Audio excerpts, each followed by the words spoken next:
Hello, thanks for the subscribers. That was quite a surprise. I should start by saying this will probably be episode 4 of the Drunken Thoughts Enterprise. A channel mostly inspired by thinking and sipping wine. But the surprising thing today I noticed was that episode 3 had 2 subscribers after just 14 views, which proportionately for me is a striking thing. I mean, I'm usually among in terms of personality, about 1 in 100 type thing. So that equates to maybe a premature sample of 20% response rate, which is pretty cool. So thank you for that. I really, that's basically why I'm now doing another one.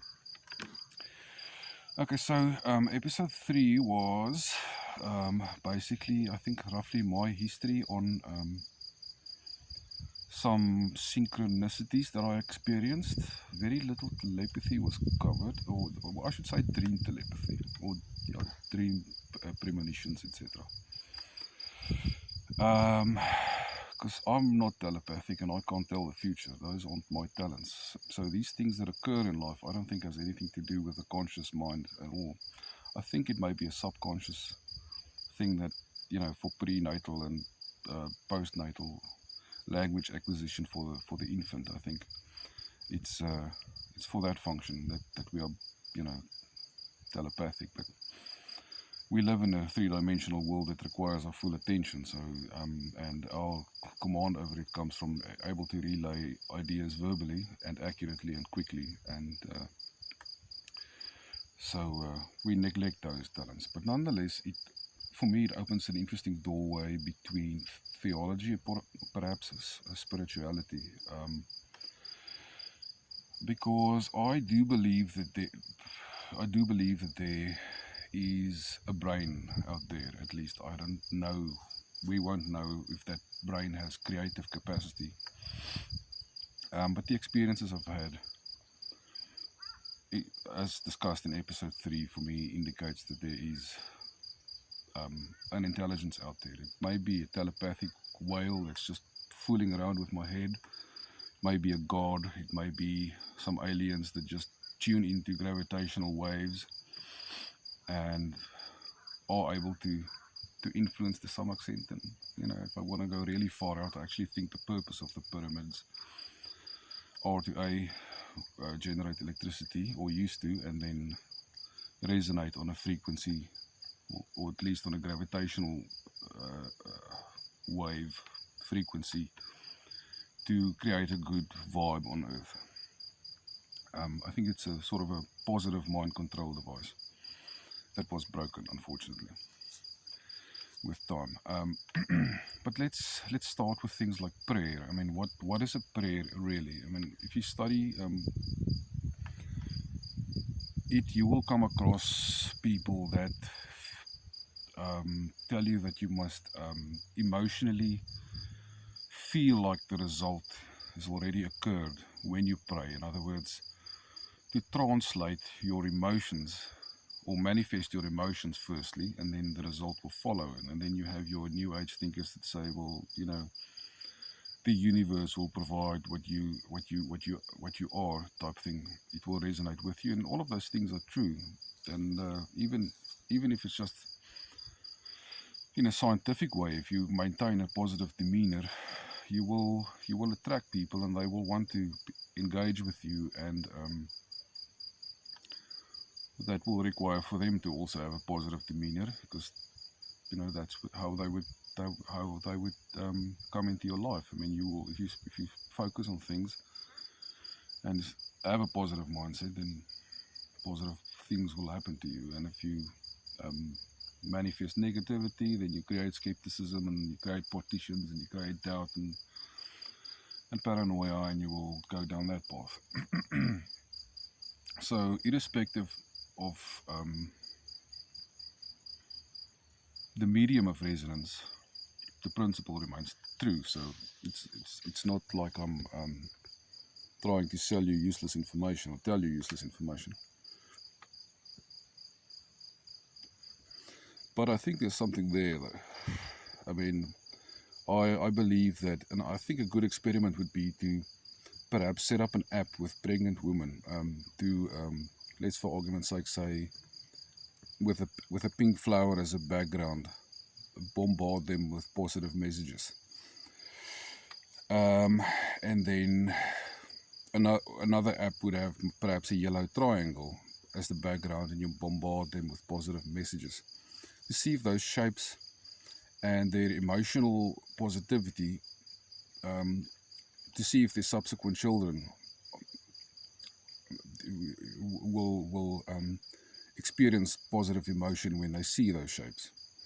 One must just be careful not to create symbols or patterns that may influence the kid, or compromise them in this world, I think. But I think positive emotion is an okay experiment to do on a child, and I think shape should be interesting enough test. In other words, if you then show the one baby a pink flower, will that kid sort of become bubbly and happy, or will the kid look at you with a confused face? And then you can test your numbers from various experiments and see if there's something to it. But anyways, that will just be verifying it scientifically. I'm not interested really in that part of the process. I'm interested in creating a theoretical psychology field, which, for all intents and purposes, is just a discussion, and anyone can join in. It needn't be scientists, but I mean, obviously, scientists would also find their work interesting. So, but, they will have their say as well. So let's then, for the sake of a thought experiment, let's assume that prayer works, okay, and that you do resonate on some kind of telepathic level with higher intelligence. Then you can experiment on possibly 3 fields. What has worked for me is dream incubation. But I form the belief that I connect in my dream world sometimes with the collective unconscious. And I'm not too sure if that collective unconscious includes only humans. I think it includes possibly every living thing. Every living thing, I believe, has a conscience, a little voice, or a Holy Spirit, if you will, that you can connect with. But that little voice seems to be informative and focused on healing. So the kind of questions that you can dream incubate would be stuff like, what can I do to improve a certain aspect of myself? Okay, and then you'll get a dream that will tell you the answer. And then with time, hopefully, there are plenty of dream interpretations out there, so you'll be able to snap a picture or a story together. So you should be able to get a rough idea of what is meant. But I mean, it's something you have to do for yourself, really, because you want to get good at it and develop a feel for it, which is key. And not many people develop feel. In fact, the very conversation we're having is linear and boring and for self-interest. When your logical mind is engaged, you tend to want to gain rather than give or glow or share your inner spark. It's a very defensive mindset, and I'm, to be frank, not very good at it, actually. Okay, so you can dream incubate. You can try prayer. You can try. I think now of that one scene out of IT Crowd, the wishy-washy thinking, New Age thinkers. There was this one episode where the boss goes on like a sort of a spiritual scam where he's trying to promote some guru and also his company. But Yeah, I think I was also thinking today, how Google is evolving and how these kind of apps are really playing into our collective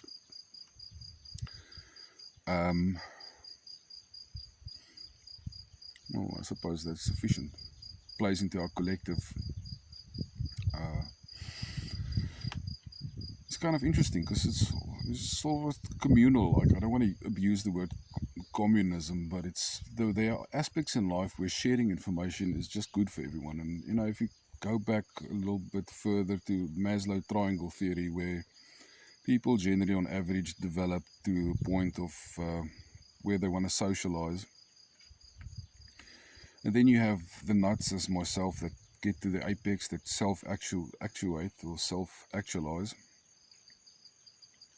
But when that self-actualization is mature, then I suppose the knowledge of one's expiration comes apparent, and then you realize, but the only way that you can really aid yourself is that if you aid everyone around you. So then your ideas and thoughts can live on and be useful still, because those are the things I'm passionate about. And I spend time thinking as a self-actualized person for those resultant thoughts and those resultant ideas.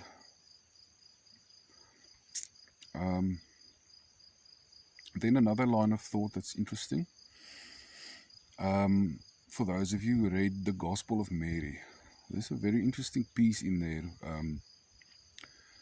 where Jesus comes to Mary in a vision, or let's say a dream, and she's surprised to see him.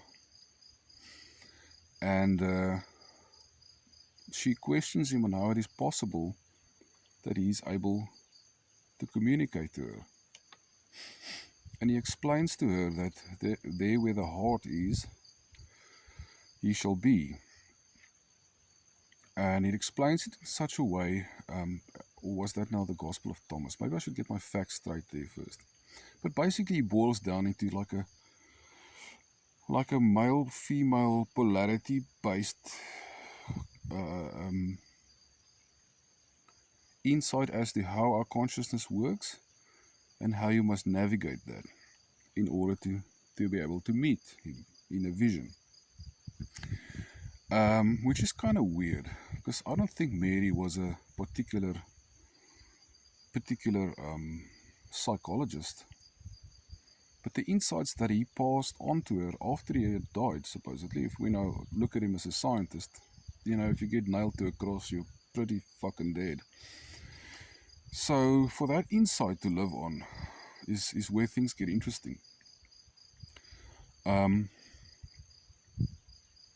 So I want to focus on that for maybe the next episode, because this is now already 13 minutes again. But maybe then episode 5 shall be the Gospel of Mary, perhaps. And I should probably research the whole thing a bit better. But okay, thank you for watching and subscribing and all of that stuff. And enjoy your evening. This is the Drunken Thinkers Thoughts.